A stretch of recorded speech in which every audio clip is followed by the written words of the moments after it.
This is Natalie Dawson, the co-founder of Cardone Ventures, a company she helped scale to more than $225 million in revenue. She's been blowing up online with videos about hiring, leadership, and growing a business. And this is Dan Martell. He built and sold 3 software companies, and now his videos about business have built him almost 3 million subscribers on YouTube. As a business owner, you're probably wondering how these founders are building their personal brands so fast. So in this video, I'll break down the exact 4-step playbook these successful founders use to create content that gets in front of the right person, builds a ton of trust, and ultimately leads to a massive amount of customers. The first step is to give your company a clear brand voice. A lot of company videos sound the same. They use polished language, repeat advice people have already heard, and never tell you what the company actually believes. The viewer might understand the advice because it sounds familiar, but they will not remember the video or the company behind it because it could have literally come from anyone. Alex Hormozi explains in this clip his number one bet on building brands for businesses in 2027 and why repeating the same advice as everyone else no longer helps a brand stand out. I think that we are switching from the attention economy to the trust economy. All right, and so I think that is the big transition that's happening right now. When content itself and the production of it becomes commoditized with AI and things like that, then it becomes a trust economy. And so what creates trust, right?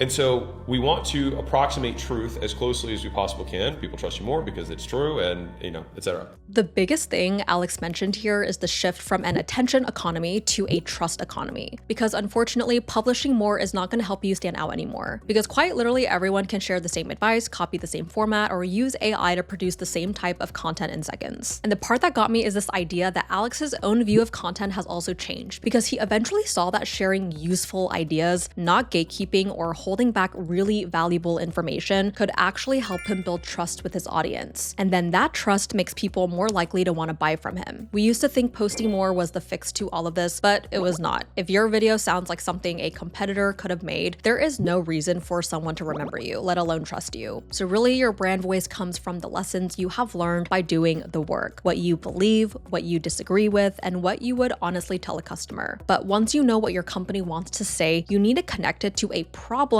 your customers already care about. And that brings us to step 2. So once you know the lesson your company can share, the next step is connecting it to a problem your customers already have. And if you don't know what those problems are, look through your sales calls, customer interviews, welcome calls, and even your support messages. Really listen for a question that keeps coming up and write down the exact words customers use when they ask about it. So once you have the problem, decide on one result you want the viewer to walk away with. That result is the value that you are going to give them. If you give people enough value to solve a real problem, they will have a reason to remember and trust your company. And once they trust your advice, they will want to know how your company can actually help them. And if this is something you want to do in your business and you've been trying to do YouTube content, but it's not working out, we can help you figure out how to consistently create valuable content for your ideal customer. We'll leave a link down below where we can give you a free strategy call for your business YouTube channel. And that brings us to step 3. So now that you've helped the viewer solve a problem, step 3 helps them decide whether they want your company to solve it for them. So make videos that show people what working with your company actually looks like. You can explain how your process works, your pricing, what you need from the customer, who you can help, and if it makes sense for your business. Then you want to review your last 10 sales calls and write down the questions people asked when they were considering hiring you. If one came up at least 3 times, turn it into its own video. And like we talked about in step 2, use the exact words that your customer used. But this time, put them in the title. You don't want to over polish it. You should write it the way someone would actually search for it on YouTube. Then you can send these videos before the sales call, and people who are not a good fit can decide not to book, and people who are a good fit can come ready to talk about their business. And if they need approval from a boss or a business partner, they can just send them the video. So these videos may never get huge views, but there is a reason we still make them, and it actually clicked for me watching this next clip from Alex. The compounding asset that you're building when you're building a brand is not the content that you put out, it is the trust with the audience that you're doing. And I thought it made no sense to make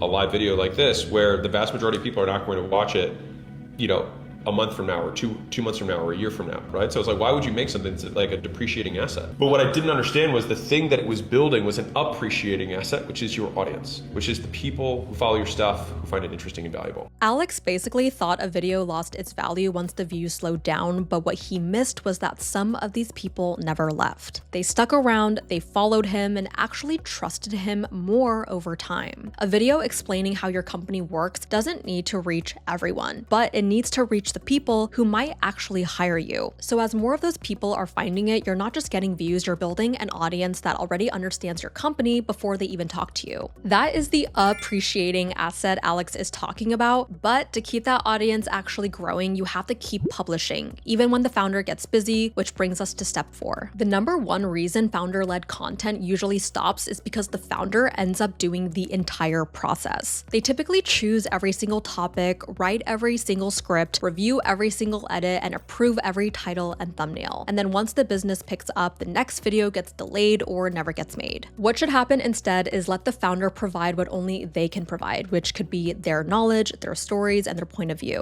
Then let the team handle everything else. The content process has 5 stages: choosing the topic, writing the script, filming, post-production, and publishing. Realistically, the founder only needs to touch the first 3. They help choose the topic, review the script, and film the video. To make this work, the team should bring topics to the founder instead of waiting for the founder to come up with those ideas. And how they do that is by pulling topics from the same sales calls we talked about in steps 2 and 3. Then a writer can interview the founder and turn that conversation into a script. That way, the founder does not have to start from zero. They only need to check 3 things. Is the main idea accurate? Is the story true? And can the company actually say this on video? Once the video is filmed, the team can take over. An editor cuts the video, a designer makes the thumbnail, a strategist chooses the title, and a channel manager publishes it and reviews how it performs. Those numbers can help the team choose the next topics, bring them back to the founder, and start the whole cycle again. So the founder is still the source of the content, but the channel does not have to stop every time they get busy. That is how successful founders build personal brands so fast. They develop a clear point of view, turn real customer problems into videos, help buyers understand their company, and use a team to keep the channel moving. You can build this entire system yourself, but if you don't want to spend months hiring, training, and managing a YouTube team, that is what we do at Long Form Lunch. We take the knowledge inside your business and turn it into a YouTube channel without making the founder run every part of the process. So if you found this video helpful and you want to see what this could look like for your business, you can use the link below to book a free strategy call. We will look at your offer, who you're trying to reach, the content you already have, and your current team. Then we will map out the video topics and publishing system that makes sense for your business. If it feels like a good fit, we can talk about working together, and if it does not, you will still leave with free YouTube video ideas you can use for your business. I'm Erin, thank you guys so much for watching, and if you want to see exactly how our process works, click on this video right here.